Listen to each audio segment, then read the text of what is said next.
You're listening to the Life Coaching Secrets Podcast, episode number 85.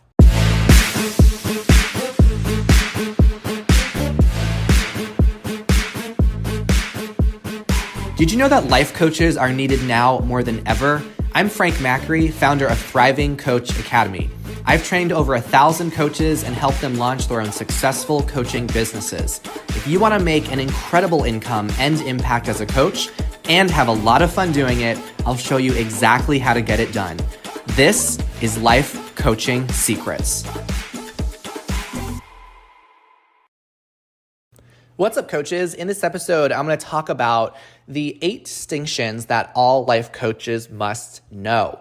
Okay, so these are distinctions that are really essential. You want to have an understanding of them for yourself as a coach. And also, these are distinctions that you may need to educate your clients on, because these are sometimes different terms or words that people confuse or don't really have a healthy definition of, okay? So some of these terms I've expanded on in different podcast episodes. So this is also a great episode to kind of summarize what I've covered in a handful of other episodes and just have it all outlined for you in a simpler way.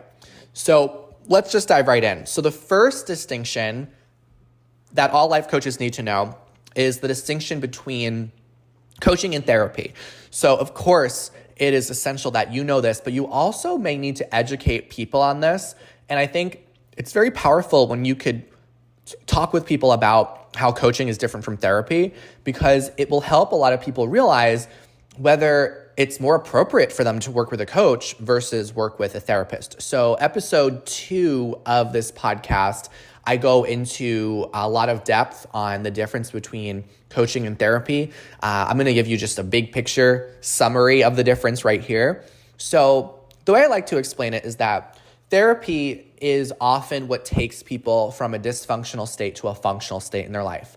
And coaching is what picks up on where therapy leaves off. So coaching takes someone who's already at a functional level of their life, meaning their life was already good or it's fine, and it takes them to that optimal level. So they go from functional to optimal. They go from good to great. They go from ordinary to extraordinary. I also like to say that therapy is much more process-oriented, whereas coaching is more results-oriented. So therapy often involves clients processing through their emotions, processing their past, processing their childhood, processing trauma that they may have gone through. So there's a lot of processing that's done. Coaching is more results-oriented. So people work with coaches because there's a specific result or outcome in their life that they don't currently have. Okay, so you don't really spend a lot of time exploring your client's past or their childhood when you are working with a coach. You spend really none or very little amount of your energy in a session doing that. Coaching is more about where are you now and where do you want to be, and bridging that gap so people move forward so they can get a very specific result they want in their life. So that's how I, in a very short, simple way, explain it to people. And when I talk about that, people get it and they can start wrapping their head around how coaching can start to benefit them and different areas of their life where they may want to work with a coach instead of work with a therapist. And I also make it very clear to people that both are very useful and effective and important. It's just about knowing when you are stressed out in your life or when you're feeling stuck, what kind of support's really going to guide you? Is it going to be the support of a therapist to help you heal or process wounds and pains from the past? Or is it going to be from working with a coach to help you take action and move forward so that way you can get certain results you currently don't have? So as a coach, of course, you need to know the difference between coaching versus therapy. Now, the second distinction I want to go over is the distinction between situations and thoughts. Situations and thoughts. So in the academy, we have a really deep training into the difference between situations and thoughts, because these two elements are part of a model that we teach in coaching a method that we teach in coaching called the STEER method. And this is one of our foundational methodologies we teach our coaches about. And a good part of that is understanding what is a situation versus what is a thought. Okay, so a situation is just the facts of what's happened in someone's life. So it's just the facts. It's what happened. It's the exact words someone said or the exact behavior that someone had. It's the exact thing that you did. just the facts. Thoughts are what your brain makes all of our situations mean. So our thoughts are the interpretations of what's happening in our life. Our thoughts are all the sentences our brain's producing about everything else that's going on. Okay, so we are meaning-making machines as humans. Our thoughts are all the meanings that we are putting on things. It's all the labels that we are slapping on to different things. So it's very important when you're coaching someone, you must have a really, really great understanding and way to recognize what is a situation and what is a thought. Is this client sharing with me a situation? Are they sharing with me their thoughts about a situation? And you will need to separate those for your clients. That is a big part of coaching, separating a situation from a thought. In order to be a great coach, you must be really great at knowing how a situation differs from a thought. So for example, if I'm maybe like doing dating coaching and my client says that they have your client says that they have a person that they're talking to and that person texted them the word K without anything else. Have you ever received just the letter K? Not okay, just K. So you might have a lot of thoughts if someone were to text you just the letter K. And if maybe you're listening to this right now and you're like, oh, I text people K all the time and I don't think it means anything. But I've heard many stories of people when they receive a text message like that, they think, oh, this person must be angry at me, or there's something wrong, or oh my gosh, maybe I did something inappropriate with them and they're just upset about it, or they're just not into me, whatever it might be. So that's an example, a really simple, quick example of how the situation is someone sent you a message that just said K. And you had all of these different thoughts about it. You made it mean all these different things. So that's an example of how a situation can be very different from a thought. And thoughts are always optional, and they're always subjective, and they're always under our control. Okay, so it's very important for people to realize that their thoughts are actually chosen by them. And if they don't like the thoughts they've chosen, they can unchoose those thoughts and choose different thoughts so they can feel the way they want to feel and move forward in the way they want to move forward in their life.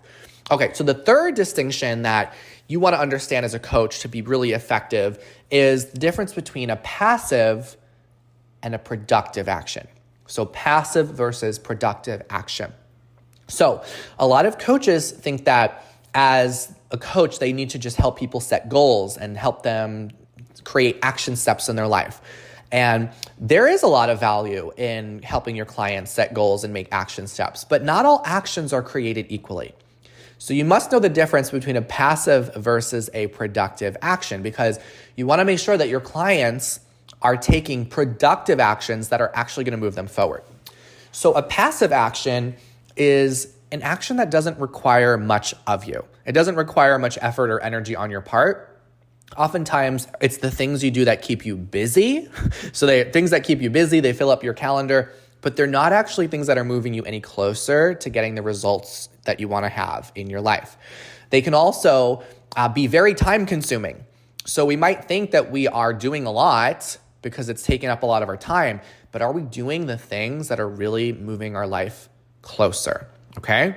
A productive action, those are often the bold action steps, the things that we do that really move us closer to the goals that we want to have. So here's an example of this. Let's say that you're a health coach and your client's wanting to lose a few pounds, and they have a great and powerful session with you.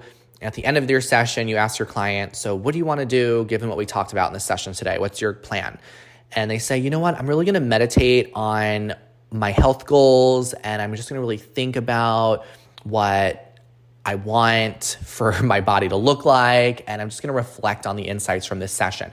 So that might sound like a great action step, and you might be very encouraging of your client to do that.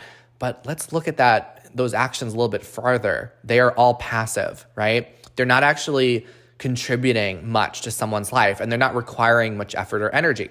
So people are really good at avoiding what really needs to happen, and you've got to be willing to challenge your clients and help them set the really productive actions that are going to move forward.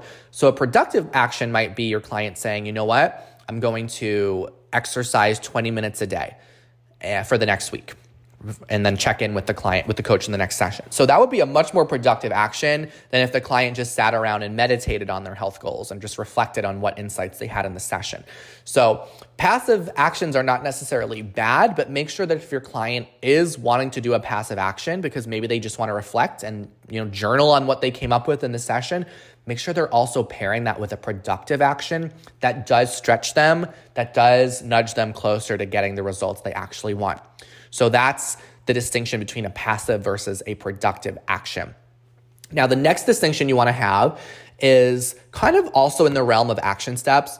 It's knowing the difference between a process versus an outcome goal. Process versus outcome goal. If you are our Canadian listeners, I know that you love saying process. So a process versus an outcome goal. So a process is, here's how I define a process. A process is a repeatable, specific behavior that you take, right? If you're running a business and you might have a list of processes that, step by step, the things that you do and that you might repeat in the business. So that's what a process is. It's a specific, repeatable behavior. An outcome is like your ultimate desire. It's the big picture for what you want. So similar to the example I shared earlier, let's say your client, their goal is they want to lose weight. Losing weight would be an outcome goal, right? Because there's no specific action that's identified in that goal. There's no plan or pathway to get there. There's no process. So it's great for clients to have an outcome goal. They're probably going to hire you with a specific outcome goal. You need to help them figure out the process goals that are going to bring them to get that outcome goal. So again, with lose weight as an outcome goal, maybe the process is your client goes for a 1-hour walk once a day. That's a specific process. It can be measured, it can be repeated.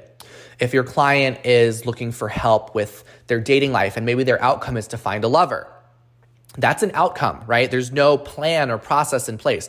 Maybe the process is that they go to one singles event per week, right? That might be a specific process that they implement every single week that moves them closer to their ultimate outcome. So make sure that your clients are establishing a process, having process goals, and you'll need to clarify even more to make sure that they are having process goals, because process goals are really what's more important because they are what bring you to get that ultimate outcome. So make sure you know the difference between a process goal versus an outcome goal. Okay, the next distinction that all life coaches must know is the distinction between positive pressure versus negative pressure. So in the podcast, I have done a really extensive episode on positive pressure. This is episode 10 if you're curious to learn more about it. So not all pressure is created equally. And a lot of people think that pressure is always a bad thing. Whenever you feel pressure, you should steer clear, you should avoid, you should just not do anything at all or resist. Okay, so many people assume that all pressure is bad. I used to think that way as well. I would just not do anything if I ever felt any pressure to do so. So what I've actually found to be true from coaching so many people over the years is that pressure is one of the most important ingredients to help accelerate your success and guarantee your own results for your life. So there's a difference between positive and negative pressure. Negative pressure is when you're being pushed to do something against your own will. Okay, so if you think about peer pressure or those times in your life where you've caved in to do something that you didn't really want to do, that's negative pressure. Like that's not the pressure that we want to have, that you don't want your clients to have. But you do want to have positive pressure that's put on your clients, because this is what pushes people to do things that are aligned with their goals and that are aligned with the person that they want to become. Okay, so positive pressure is how you push yourself to do things that are aligned with your goals. Positive pressure is what helps you show up to your life in the fullest way. Okay, it's what nudges you towards becoming the person that you want to become. And I love the quote, it takes pressure to make a diamond, right? I'm sure you've heard of that. It takes pressure to make a diamond. So you can think of your clients like diamonds. It's going to take positive pressure to help them really see the diamond that they are, okay? So when you're working with clients, make sure that if there's pressure, that it's positive pressure and that's included. So one way you can include positive pressure with your clients is by holding them accountable. Accountability is one form of positive pressure. Now, when I train coaches, sometimes they don't like holding their clients accountable because they say, oh, but I don't like putting pressure on my clients. What you need to have the distinction of in your brain as a coach is knowing that positive pressure is necessary and useful whenever we want to expand our life and grow. So positive pressure is okay. You want to encourage positive pressure with your clients. And also you may help them by teaching them about this difference as well, so they don't avoid anything in their life where they feel pressure. Okay?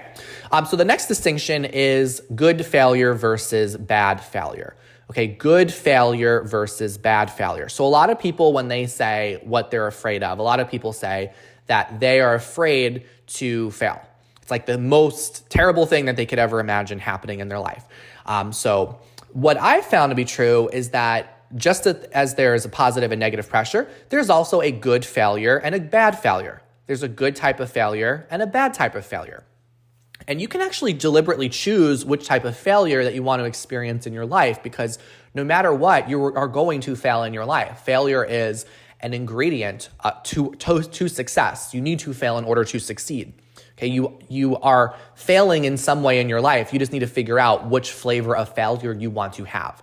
I made an entire episode on this called, it's episode 35, where it's called Choosing Your Failure. So I go a lot deeper into the difference between having good failure and bad failure. So failure is inevitable in our life, and you want to be intentional about the type of failure that you're accumulating as you go through your life. So bad failure is when you go through life and you know deep down that you're capable of more. So it's the failure that you feel from regretting not pursuing opportunities, not showing up to your life. Maybe on the outside you have success and accomplishment, but deep down you don't feel fulfilled, or you don't feel like you're living a life true to you. So outwardly you might be very successful, but inwardly you know that you're failing at living the life that you most want to live. Now, this is bad failure. This is the failure you want to eliminate with yourself and with your clients, because this is debilitating, it's draining, and it leads to a lot of guilt and regret as you go through life. This accumulates even more. Good failure, on the other hand, is the failure that you experience as you are creating the life of your dreams, as you are putting yourself out there. And good failure is always worth it. This is the type of failure that you want. So for example, I tell our coaches, like when they're starting to offer their packages and programs to people, they're going to have some people inevitably say no to that, right? It's just part of the game. But and some coaches might think, oh, I failed because I offered my program to 10 people and all 10 said no. I tell them, no, but that's the good failure, right? It's the failure that you want to have, okay? Because it's part of the game. It's actually moving you closer to creating the life that you want to have, because you know that you are honoring your calling and you are showing up to your life, and part of that's going to have some rejection and setback and failure. So this is a good thing. It's like if you are doing dating coaching and your client goes out there and they get a rejection, that's good, because it's just a sign that they're showing up, versus if they just stayed at home all day and didn't go on any dates, because that is bad failure. That is not showing up to your life at all, okay? So just as there is bad failure, there is also good failure, and good failure is really what helps give us the clues and the lessons and the strength that we need to really get the results that we want to have in our life.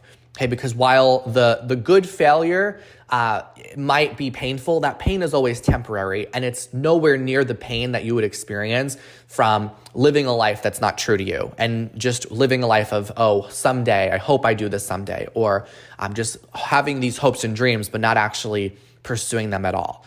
So you want your clients to embrace good failure, and you may need to distinguish the two between your clients, so that way you can help them know that, you know, it's a good sign when they're having this good type of failure in their life. And even for you, right, you might want to think, what type of failure are you currently having in your life? Right? Are you pursuing your calling, living your dream, creating, you know, an extraordinary life for yourself, and having the good types of failures and rejections and setbacks that are part of that? Or do you feel like, you know, there is something more of you that you're not offering to the world yet, and you do feel like you're holding back, and, you know, you're wanting to show up in a bigger way? Because it's possible to do that. It only takes one decision to start setting your life on a whole different path, and you want to be accumulating all of those good failures, okay? Accumulate the good failures, and you're going to have all the success and fulfillment you could ever want. Now, the seventh distinction is the difference between desire and commitment. So this is a big one. because a lot of people desire and want things, and they think that that's enough. They think that it's just enough to want something. Like they should get it because they want it. And they think if I want it badly enough, then I just deserve it, right? So here's the deal. Wanting something, desiring something, it doesn't require any energy or effort on your part. So yes, it's important to desire something because it's what we start with, but just desiring or dreaming has not helped anybody. In fact, your desires end up just becoming frustration when you're not acting upon them. So this is why you need to make sure you and your clients are not just having these desires, these empty desires, but they are committing. They have desire and they have commitment to back those desires up. So commitment is when you take action. It's when you actually do things that move you forward, that allow you to create your desires. It's when you do things even when you don't feel like doing certain things. So I could desire to, have 5 more pounds of muscle on my body, but sitting around desiring that is not going to change anything. Commitment is when I actually show up, lift the weights, go to the gym, do the workouts, even when I don't feel like doing it. That's commitment, okay? So one of my favorite quotes is, life doesn't give you what you want, it gives you what you are committed to. Life doesn't give you what you want, it gives you what you're committed to. So you must know the difference between desire and commitment. A lot of your clients may wonder why they're not having change in their life, but all they're doing is just desiring it. They're not committing to it. So you may want to help them figure out ways that they can really commit to creating the life they want. Okay. I once heard this distinction falls under this one of desiring, commit, and committing, of being a dreamer versus being a doer. Okay. So a doer is someone who backs up their vision with action. Okay. But if you are just a dreamer, then you have a tendency to delay or procrastinate or hold off or keep yourself away from action when it starts to get tough, right? The doer knows that their ability to take action and keep making progress, that is the most important thing they can do. Now, here's the thing. Not everyone is a doer. Not everyone is a doer. Some people are just dreamers. So while the dreamers are just talking about what they want, the doers are actually walking the walk. Okay, they are walking the walk, and they're doing the things they need to do. They're walking and talking once they have the dreams that they've achieved. While dreamers are just talking, doers are walking and talking once they've achieved their dreams. Dreamers are people that hesitate, they procrastinate. Doers push through toward realizing their goals. They push through. They don't just procrastinate and wait around till they feel ready. Dreamers ruminate, they contemplate, they think about things over and over. Doers experiment and they execute until something works. Okay, while dreamers are people that are looking for more excuses for why it's not the right time or why things are not ideal for them right now, doers focus on taking action. They don't focus on excuses. Dreamers are the people that let their fear hold them back and hesitate. Whereas doers are the people who feel their fear and they move forward anyway. They do the work through the fear. They just keep going.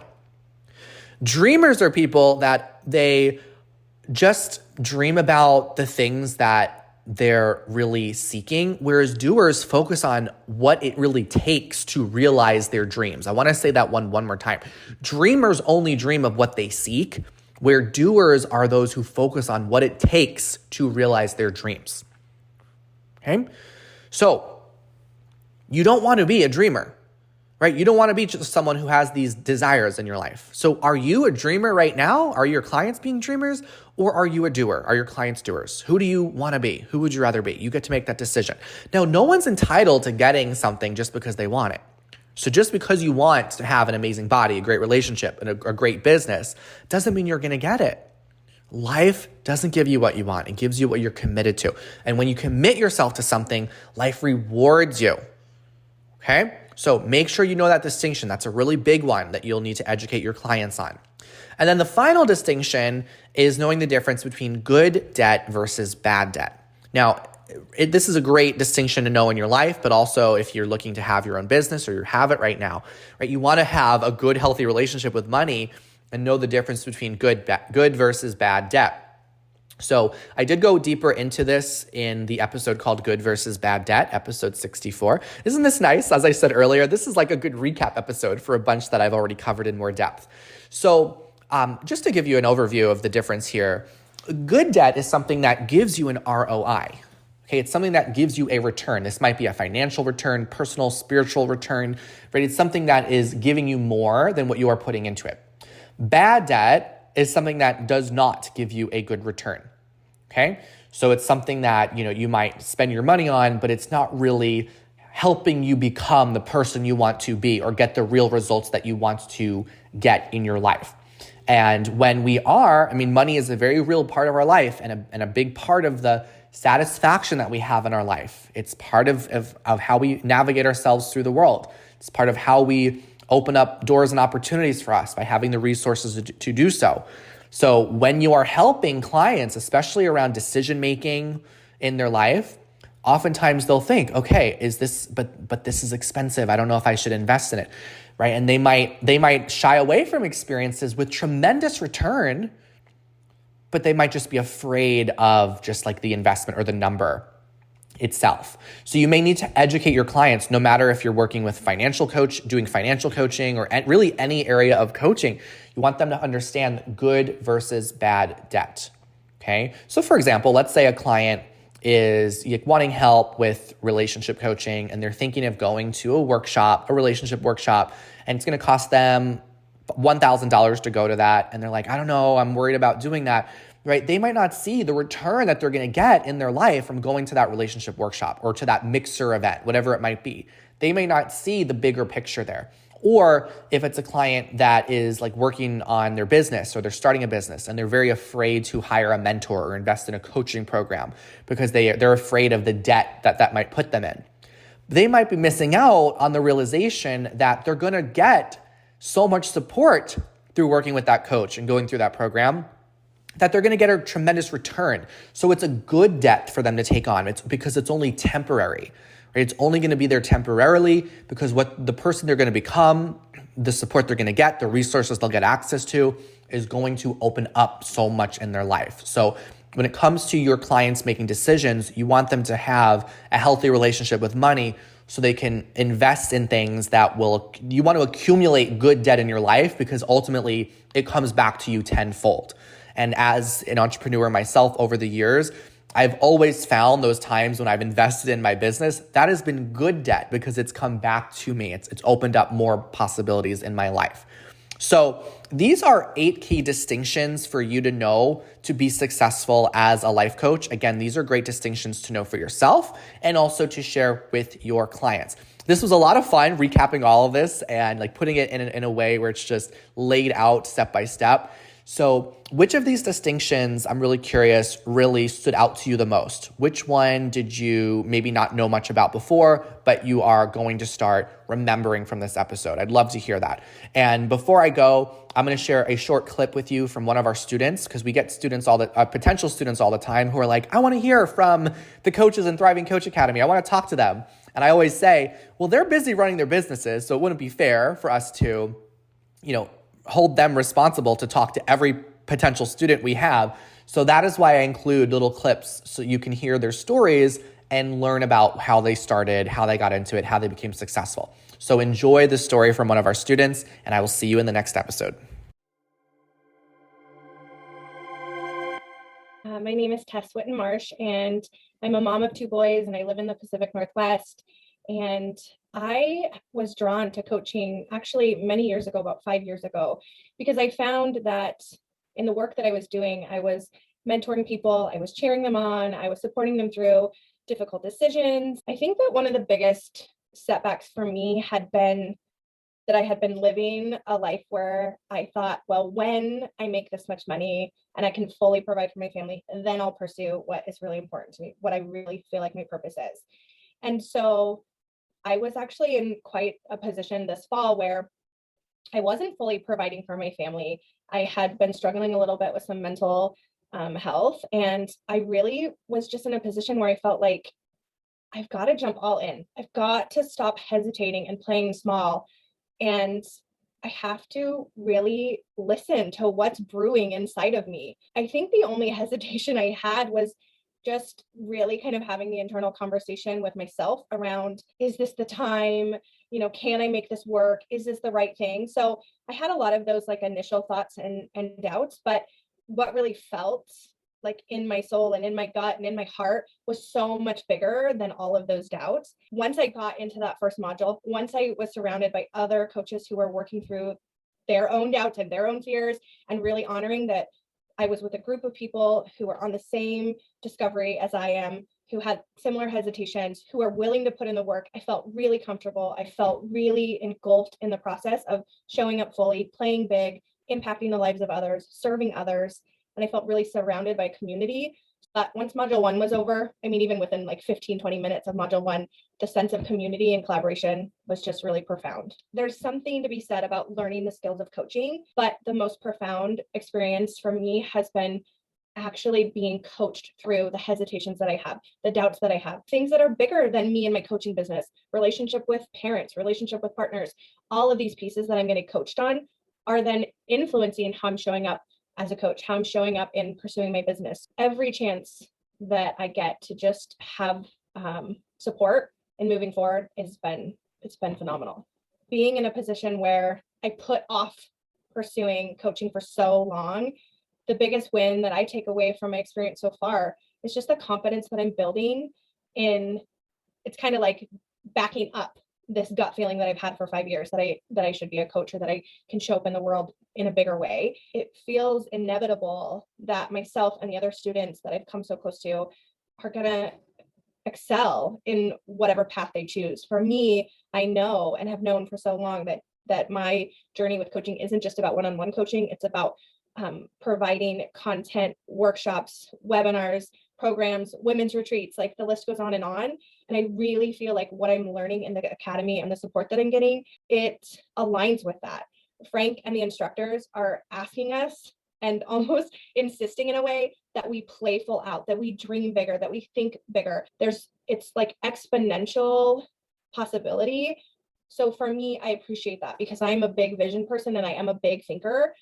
And so to be supported in that and to not have this bigger picture that I have for myself be shut down and say, well, oh, you're a brand new coach, or wait a few years, or it'll take time. Like, no one is saying that. If anything, they're saying, yes, go big, do the thing, create the program. Most programs are going to give you the tools and the basics and then say, good luck.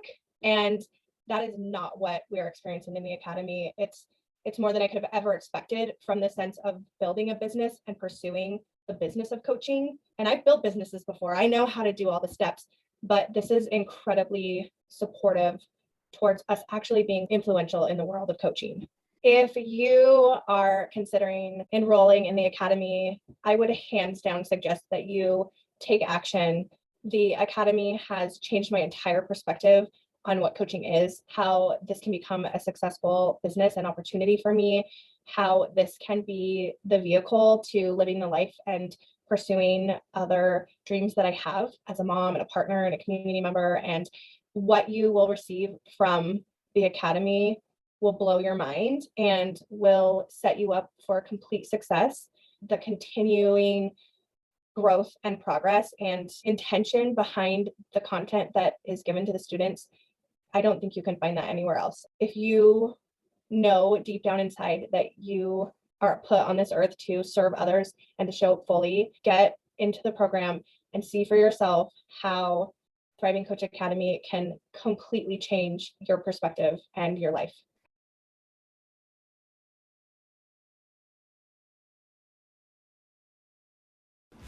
Hey, would you like access to powerful coaching tools you can use on yourself and clients right away?